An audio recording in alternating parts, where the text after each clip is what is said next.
Benvenuto a Massimo Menna, amministratore delegato del pastificio Lucio Garofalo, e grazie per l'intervista che ci concede. Benvenuti a voi al pastificio Lucio Garofalo. La nostra azienda è un'azienda che produce pasta alimentare secca, pasta industriale. Siamo a Gragnano, la patria della pasta. E vuole raccontarci la storia del pastificio? Il nome Garofalo è nella storia della pasta di Gragnano dal 1789. Lo si legge in alcuni libri della municipalità perché a quell'epoca il re di Napoli, per mettere ordine fra le centinaia di produttori di pasta a Gragnano, concesse solo a due signori, il signor Montella e il signor Garofalo, la possibilità di produrre e vendere pasta, col diritto di multare chi avesse prodotto e venduto pasta. L'azienda industriale nasce nell'Ottocento e all'epoca si chiamava Alfonso Garofalo. Come in tante famiglie, quando questa azienda arrivò a essere costituita da 5 fratelli, fu poi scissa in due aziende, l'Alfonso Garofalo e la Lucio Garofalo. Questo nel 1935. L'Alfonso Garofalo, qualche decennio dopo, ha finito la sua vita e la Lucio Garofalo è nata. Cos'è cambiato nel modo di produrre la pasta all'interno del pastificio da ieri ad oggi? È cambiato come è cambiato nel mondo della pasta, tutto e niente. La pasta si fa sempre solamente con acqua e semola e poi la pasta deve essere essiccata.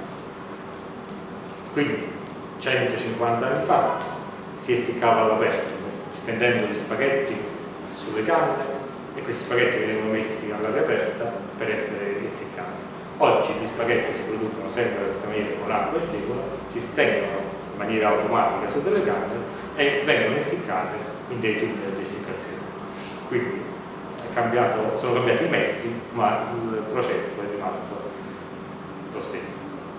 E per quanto riguarda le materie prime, c'è stato qualche cambiamento, e che tipo di grano usate? È italiano il grano che usate? Cambiamento non lo posso dire perché sono passati tanti anni, no? L'azienda è molto più anziana di me, diciamo, quindi certamente negli anni si cambia. Noi si cambia perché vale anche l'offerta di materia prima, no? Noi per la nostra pasta Garofalo ricerchiamo le migliori materie prime nel mondo.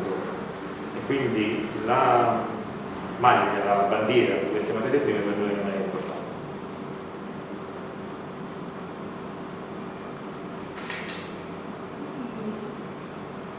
Rispetto ai consumi,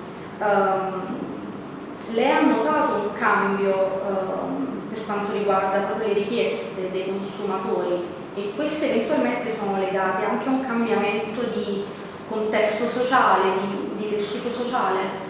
Certamente, diciamo, nei miei 35 anni quasi 35 anni di questo lavoro, le abitudini sono cambiate, quindi possiamo dire che mentre prima la famiglia delle paste lunghe, cioè la famiglia degli spaghetti, era la famiglia più venduta rispetto alla famiglia delle paste corte, oggi è il contrario, questo già da molti anni, si vende più pasta corta che pasta lunga, perché chiaramente da una parte è più variata, dall'altra è più facile di utilizzo, no? Basta ricordarci gli ziti lunghi che dovevano essere spezzati, o gli ziti corti, sono pochi quelli che oggi li vogliono spezzare. Poi al di là delle abitudini alimentari che sono migliorate in un senso, peggiorate in un altro. E a chi si vendeva la pasta prima e a chi invece si vende oggi la pasta? Diciamo le aziende, specialmente le aziende gragnanesi, erano abituate all'epoca, tanti anni fa, a vendere ai cosiddetti grossisti, cioè nelle varie regioni c'erano questi piccoli imprenditori o medi imprenditori che acquistavano prodotti alimentari e li rivendevano ai dettaglianti. Intorno agli anni 60-70 cominciavano a venire fuori i primi supermercati, le prime catene di supermercati, quindi cambiava un po' l'approccio e le aziende che erano meno portate ad adeguarsi, ma che erano più concentrate sul fare un buon prodotto, a volte sono state anche penalizzate da questo tipo di situazioni. E quante persone lavorano nel suo pastificio? 160 circa. Più uomini o più donne? Beh, nella parte produttiva più uomini, io diciamo quasi totalmente uomini. Nella parte amministrativa, 20 insomma, penso che saremo, non lo so esattamente, penso che saremo 40 e 60, 40 donne e 60 uomini. Ci sono quindi ruoli più adatti agli uomini e ruoli più adatti alle donne? Nella parte diciamo di fabbrica, generalmente, essendo un lavoro un po' più pesante, sono più adatti agli uomini. E negli uffici non abbiamo particolari, come dire, non ci sono particolari specializzazioni, uomo-donna, le stesse cose, quello che conta è il cervello e l'anima. Quanti ruoli e figure di esperti sono necessari in un pastificio? Beh, dipende dalla dimensione, no? Quello che è necessario è certamente la sintonia, nel senso che tutte le persone, tutti di questi cosiddetti esperti la pensino e la sentono alla stessa maniera. Nel nostro caso, se parliamo dal punto di vista produttivo, diciamo che le figure che, come dire, fanno un po' compreso me saranno 3. Quali? 4, forse, dimenticavo una cosa. Quali sono io, che sono l'amministratore delegato e che quindi diciamo anche per la mia esperienza individuo il prodotto che vogliamo fare, scelgo le materie prime, ne capisco, diremo abbastanza di produzione, ma non abbastanza perché c'è bisogno del direttore di produzione, del responsabile della produzione. C'è anche la figura poi del nostro direttore operativo, che è la persona che organizza la fabbrica, che è in perfetta sintonia con i miei sentiti e i miei saperi, e che quindi è molto vicino al prodotto, fa sì che produciamo la pasta calò, speriamo nel miglior modo possibile. L'arte dei trafilatori invece è cambiata, e quanto è importante questa figura?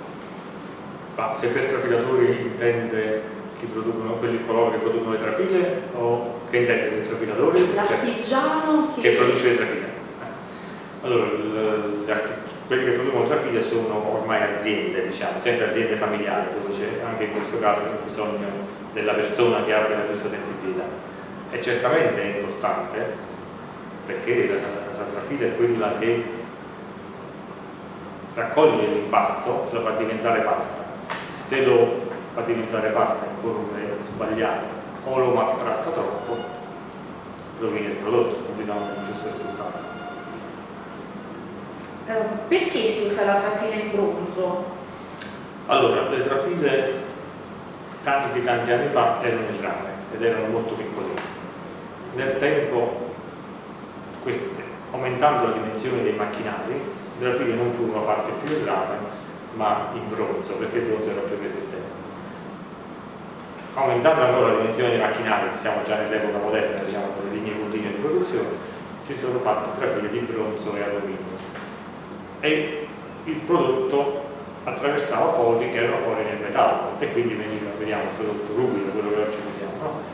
Questo attraversare i fori era qualcosa di obbligatorio all'epoca perché non c'era un'alternativa, e produrre con le trafile al bronzo non è così facile e quindi bisognava stare molto attenti alla qualità dell'impasto, molto attenti al consumo della trafila perché sennò poi cambiano forma.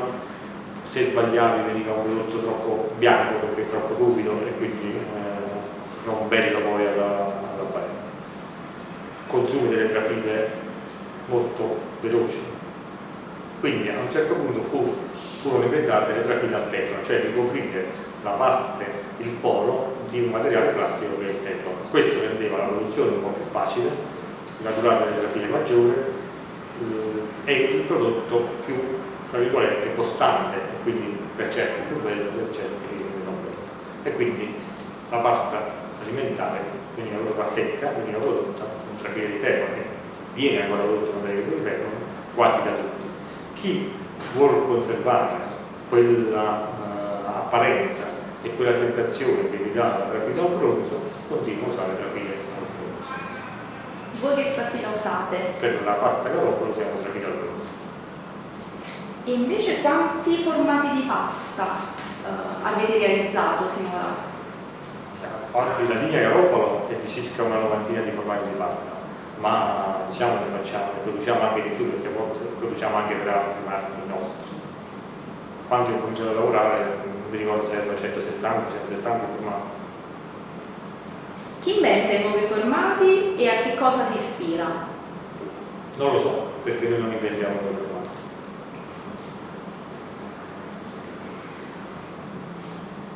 Producete paste integrali? Sì. In quali formati e in quante quantità? Beh, il consumo della pasta integrale, per noi diciamo, il consumo della pasta integrale è in aumento. Quando abbiamo lanciato la pasta integrale abbiamo deciso di non fare sempre gli stessi formati di pasta integrale che si vedevano sul mercato, che diventavano quasi una medicina, no? Uno doveva prendersi fusilli e spaghetti. Quindi abbiamo cercato di ampliare la gamma e di fare anche formati un po' più speciali, tipo i nidi, le fettucce a nido, il salto, il tagliatore, insomma altri formati, in modo da offrire una gamma un po' più varia a chi ha questo tipo di pasta o decide che deve mangiare questo tipo di pasta. E per quanto riguarda la pasta senza glutine? La pasta senza glutine non la produciamo noi, perché purtroppo diciamo, non abbiamo spazi sufficienti per poterlo produrre noi. Ce la facciamo produrre da un'altra azienda con la quale abbiamo scelto la ricetta, e anche in questo caso posso dire per primi abbiamo deciso di dire che anche la pasta senza glutine non ti doveva togliere il diritto al piano gusto e alla varietà, e quindi abbiamo deciso anche qua di fare formati anche differenti da quelli che si trovano normalmente in commercio. Non è così facile, ma adesso ci siamo abbastanza riusciti. A che servono tanti formati diversi di pasta? Beh, non lo so esattamente a che servono, però diciamo ognuno di noi abbina un formato a un condimento, a un'emozione del momento, a un desiderio del momento. Così noi uomini, nel senso di uomini e donne, abbiamo desideri di tante cose, ci sono tanti formati, quindi scegliamo. Quali abbinamenti valorizzano meglio i diversi formati, e lei che esempio di abbinamento eccellente può farci? Posso solo fare l'esempio degli abbinamenti che piacciono a me, perché poi vario, insomma, diciamo. Alla fine, quando uno lo mangia, il formato che gli dà più soddisfazione è sempre lo spaghetto. E se lo mangi con il pomodorino fresco è sempre l'abbinamento migliore. Poi è chiaro, ci sono i paccheri o schiaffoni, come li vogliamo chiamare, che sono buoni col pomodorino, oppure a me piacciono molto le paste con le verdure, e quindi non so, pasta con le lenticchie, mi piace lo spaghetto spezzato, così via, ma adesso non. E la domenica cosa mangia in genere a pranzo? Beh, visto che sto a dieta, mi fa tutte le domande, mi sento un po' italiano, però Mi dispiace, no, scherzo. sensibilità. Scherzo, vabbè. No, cosa mangio a pranzo? Sì. Pasta, ovviamente, e molto spesso pasta con pomodoro. Se le dovessi chiedere di descrivermi un piatto simbolo, sintesi, della dieta mediterranea, che piatto mi descriverebbe? Mi sembra una persona un po' ovvia e noiosa, ripeto, la dieta mediterranea, penso che l'accostamento della pasta con pomodoro o l'accostamento della pasta con i legumi sono, diciamo, un po' i simboli, no, della dieta mediterranea. E qual è il suo piatto della memoria, dell'infanzia? No, penso che il mio piatto della memoria è sempre lo stesso, cioè il pomodoro fresco con basilico. Cioè un sapore che sento ancora, se ne parlo lo sento ancora, no? Come faceva mia madre, quello che ancora. Il suo segreto nel cucinare la pasta qual è e che cosa significa pasta al dente? Il mio segreto è farla cucinare a chi la sa cucinare. Pasta al dente significa per me che la pasta deve avere sempre una sua resistenza quando si mangia, ma una resistenza omogenea, cioè non deve avere quella sensazione che il dente prima entra veloce e poi trova qualcosa di crudo dentro. Questa deve essere un entrare abbastanza costante, con una maggior resistenza quando si va un po' più verso l'interno, ma un entrare costante. Cosa direbbe a coloro che dicono che la pasta fa ingrassare? Che è una stupidaggine e che lo sanno anche loro che non è vero. Quali sono i formati più richiesti in Italia? Quali in Campania e quali all'estero? Lo spaghetto vince su tutti i mercati, sia in Campania, sia in Italia che all'estero. Come famiglia, come detto prima, vince la famiglia delle paste corte, sia in Campania che in Italia. In quali paesi si esporta maggiormente? Come azienda Garofalo noi esportiamo maggiormente negli Stati Uniti. E per il mercato interno quanta pasta producete? Allora, noi vendiamo sul mercato interno circa 37.000-38.000 tonnellate.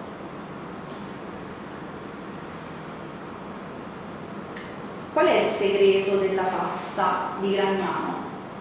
Non esiste un segreto della pasta di Gragnano. Esiste Gragnano, che è un territorio in cui fare pasta è diventata, diciamo, una professione, un'arte, questa da 400-500 anni. E poi esistono delle aziende che sono sul territorio di Gragnano e ogni azienda ha la sua filosofia e il suo segreto. Come mai ha deciso di fare questo lavoro? Perché mio nonno faceva questo lavoro e nel 1952 acquistò il 50% del pastificio Garofalo. E quindi da quando sono nato sentivo parlare di pasta e quindi stupidamente il 1 aprile del 1982 mi sono laureato, il 2 aprile stavo qua. Se possiamo dire sul Gragnano possiamo dire che insomma quello che è il segreto di Gragnano è l'amore per la pasta, però poi ogni azienda ha la sua filosofia, la sua linea. No, forse qualcosa se le va un po' di raccontarci qualche ricordo di quando lei era giovane e suo nonno appunto magari la portava. No, nel senso che non è che poi ne ho tantissimi, perché poi io, come dire, l'odore ce l'ho, perché il pastificio prima stava non lontano dove eravamo, ma non ho, poi mio padre che lavorava qui, e quindi però non è che ho particolari, un po' di aneddoti o ricordi da raccontare. Sapeva che si sarebbe trovato a lavorare in un pastificio? Ma un po' l'ho sempre saputo, questa è la verità, anche se ho studiato ingegneria, ma un po' l'ho sempre saputo. Perché quella, come dire, senti la pasta, al di là del fatto che non la mangi nel giorno, ma la senti in famiglia come una componente della tua vita, no? E quindi un po' l'ho sempre saputo, ho sempre pensato. Esportiamo ancora oggi grosse quantità di spaghettini in Africa con un marchio differente, si chiama Santa Lucia. Questo marchio nacque perché il nostro socio, che si chiamava Garofalo, Luigi Garofalo, aveva una domestica somala. Questi somali, per poter mandare qualcosa alle loro famiglie giù in Africa, raccoglievano dei soldi e li mandavano. Un somalo pensò di mandare invece di soldi un contenitore di pasta per poter dare un'occasione di ulteriore guadagno ai loro familiari. Questo somalo venne dal dottore Garofalo, chiese la possibilità di mandare la pasta e il dottore Garofalo pensò al nome Santa Lucia, perché l'azienda si chiamava Lucio Garofalo, Santa Lucia. E così cominciamo a mandare un primo contenitore di pasta. Questo quando io ancora non lavoravo in azienda. Piano piano questo consumo si è diffuso, questo utilizzo si è diffuso e la marca Santa Lucia in Africa, in Somalia, Mogadiscio, era diventata come la Coca-Cola, diciamo.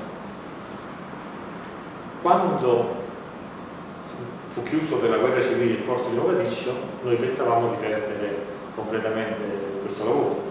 Invece i somali fuggirono dalla guerra e fuggirono nelle nazioni confinanti con la Somalia portarono anche queste nazioni le loro abitudini, e quindi cominciarono a mangiare e a vendere la pasta, e quindi il consumo non è diminuito ma è aumentato.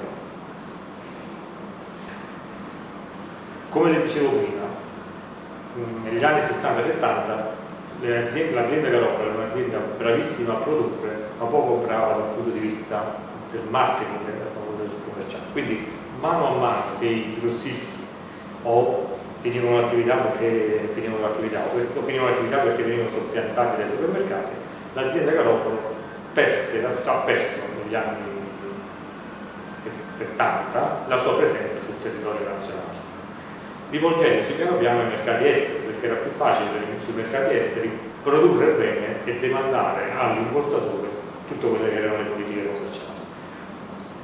Quindi quando io sono entrato in azienda, praticamente nell'82 noi esportavamo circa l'85-90% della nostra produzione, fino ad arrivare addirittura al 97% della nostra produzione esportata, e la esportavamo o con alcuni marchi nostri o con dei marchi dei distributori o delle grandi catene di supermercati. Quindi non avevamo una marca nostra vera come la Garofalo di oggi. Nel 2001 decidemmo di provare a rientrare, dopo tanti anni, potrei dire quasi di entrare, non rientrare sul mercato italiano, e nel 2002 abbiamo lanciato la linea Garofalo, la pasta Garofalo che spero conosciate. E questo, diciamo, progetto che abbiamo fatto è stato, come dire, accudito dal Padre Eterno, dalla fortuna che credeva, ed oggi quindi ha avuto una bellissima accoglienza da parte dei consumatori, e oggi quindi siamo la terza marca in termini di valore venduta in Italia, o la quarta in termini di volume. Che differenza c'è tra la produzione industriale di pasta e quella artigianale invece? Beh, rispondo come rispondo quando mi domandano: la vostra è una pasta, lei è un industriale o un artigiano, no? Allora, se essere artigiano significa fare manualmente, spostare manualmente, fare manualmente quello che si può fare in maniera automatica, non sono un artigiano. Se essere artigiano significa conoscere tutto quello che c'è dietro alla produzione della pasta, come produrre la pasta nella migliore maniera possibile o rispettando le idee che uno ha sempre avuto, allora siamo artigiani. Dove è nata la pasta? Non lo so. Si dice che la pasta sia nata in Cina, si dice che la pasta sia nata con le legioni romane, ma fare la pasta era il modo per poter conservare la semola, cioè il grano veniva macinato e si faceva la semola attira l'umidà e deperiglia, mentre la pasta essiccata si conserva teoricamente per decenni.